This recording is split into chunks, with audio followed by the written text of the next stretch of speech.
Good morning, Card Community. It's RJ. It is time for the Sunday Trivia Recap. Hooray! Um, so last week was all about stadiums. Three of the biggest, most storied franchises in all of baseball: the Yankees, the Cubs, and the Red Sox. And the question was given on each day prior to their current stadium: where did they play? Now, obviously, for Yankee Stadium, I was looking for what was where did they play before the 1923 version of the Yankee Stadium, because they just did rebuild a new Yankee Stadium back in, like, I don't know, right around 2004 or something. I can't remember the exact year right now, but so I was not looking for, oh, they played in Yankee Stadium before Yankee Stadium. No, no, no, no. That was Monday's question, was the Yankees. Where did they play before Yankee Stadium? And the answer, I was looking for one, but was going to take the other two because, in truth, um, prior to moving into Yankee Stadium and having built Yankee Stadium, they shared the field with the Giants and they played at the Polo Grounds. Prior to the Polo Grounds, they were playing in a field called Hilltop Park. From their inception back in 1902 through 1913, they played in a place called Hilltop Park. And because of that, they were actually nicknamed the Highlanders at the time. They were not nicknamed the Yankees. They didn't pick up the nickname of Yankees until they moved into the Polo Grounds and shared that with the Giants. And then, so what I have is I have a book here, Historical Ballparks, and I got each page tabbed for the answers today. Here's a couple pictures of the Polo Grounds. Polo Grounds was actually a stadium up until the Mets were formed. The Mets first used Polo Grounds until Shea Stadium was built. So there's a couple pictures of action at the Polo Grounds. You can see lots of pictures online. So for those people who answered correctly, you'll see them up on the screen there. Had a good group of people sending in answers. The prize is this 2000 Bowman card of John Smoltz. This is just the base version. It's got a rainbow foil look to it, but it's just the way the cards were that year in 2000 in Bowman. So this is a 2000 Bowman John Smoltz card. That is the card up for grabs. For those people who answered correctly, I will shuffle once and spin. You got to hit 3 times on my giveaway. So good luck to everybody, and let's go. Hope you all had a great week. It was a beautiful week up here in southeastern Pennsylvania. I got back and had been not doing a lot of baseball stuff recently. Work was becoming overwhelming, but I was able to get back into some of the collecting things I routinely do, specifically trading on the tradingcarddatabase.com. So I was able to get a lot of trades out the door and a lot of trades back. So I'm picking up some cool stuff I'll show off this coming week. Also was able to find, and I want to share this with everybody out there in the card community. Came across a guy on Facebook Marketplace who lives quite close to me, actually, who's an older gentleman who's literally selling off his entire collection. Everything is for sale, according to him. Now, what does he have that he has collected? Well, in truth, his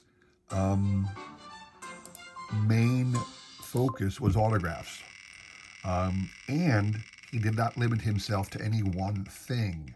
This guy has a house full of autographs of every genre. He has film and television.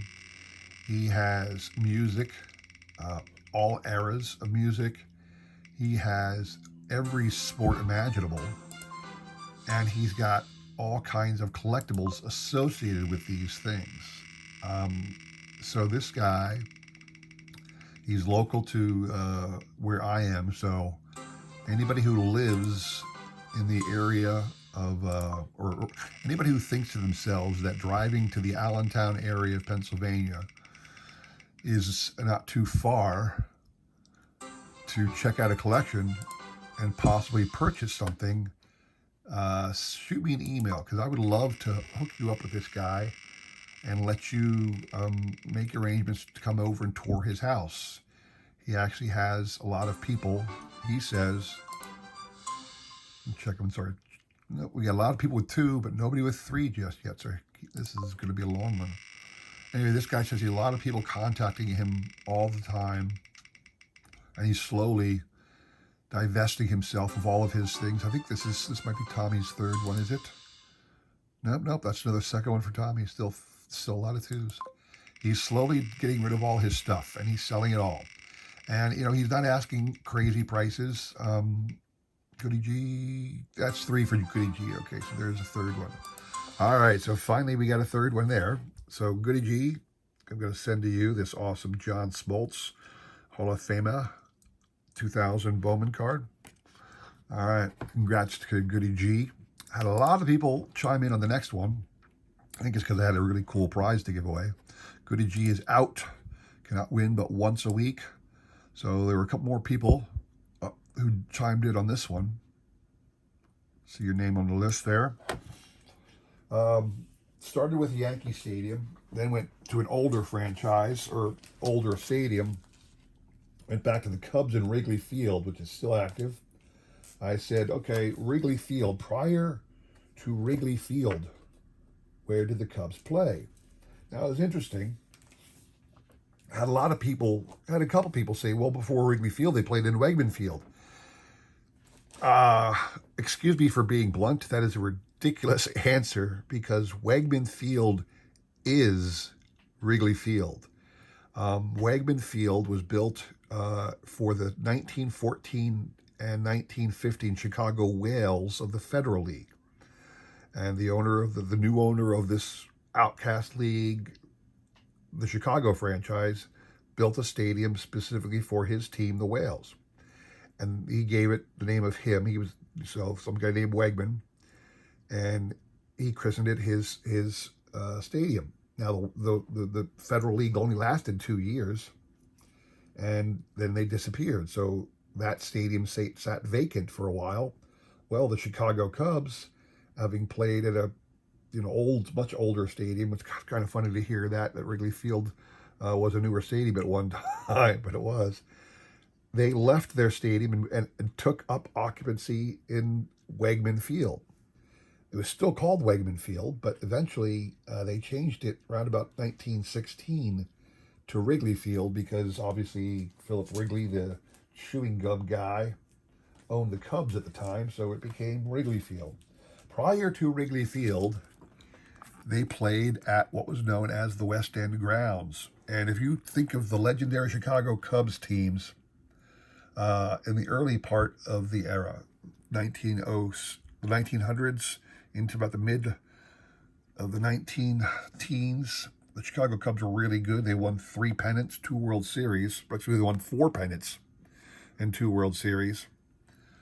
They played at the West End Grounds, not at Wrigley Field, until Wrigley Field became available once the Whales left. So the prize for getting that one right will be a Ke'Bryan Hayes 2020, I think it was a 2020 or 2019, a 2020, a 2020 Bowman Chrome Mojo Refractor card. So this is, I think Ke'Bryan Hayes, his rookie cards were last year, so this is technically a pre-rookie card. There you go. And this is quite the card, I thought. I'm not sure if he's doing any better this year. I haven't heard anything about Ke'Bryan Hayes. But that's the card for getting this one right. And these are the individuals who threw out an answer. And we will shuffle once and spin. Good luck to everybody. So like I was saying, I would love to put you in touch with this guy.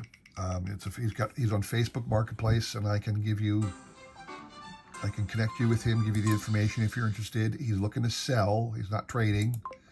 He has autographed photos of all kinds of celebrities, movie stars and celebrities. He has autographed guitar picks, pick guards, excuse me, the pick guards. He said he bought pick guards, and then he would get it autographed, and then he would take the pick guard, find a inexpensive guitar that was the style of the artist, and then he would apply that pick guard to that guitar. So he's got up in his living room, he had like, I don't know, about a dozen guitar autographed, so to speak, but it was just the pick guard, really. He had album covers. He had every sport. He had boxing gloves signed by all the greats. Obviously, a lot of baseballs, hockey. He had a lot of hockey stuff. He had football. He had jerseys out the wazoo. He had books, if you like books of any stripe. Tommy Markwell, 3 in a row. Boom, boom, boom. Look out. Wow. I mean, I understand that happens once in a while, and it's not like I don't want to say that makes me upset, but I enjoy the intrigue more than somebody getting 3 in a row, but that's the way the cookie crumbles sometimes. So, Tommy, congrats on that. You get the Cabrian Hayes Mojo Refractor.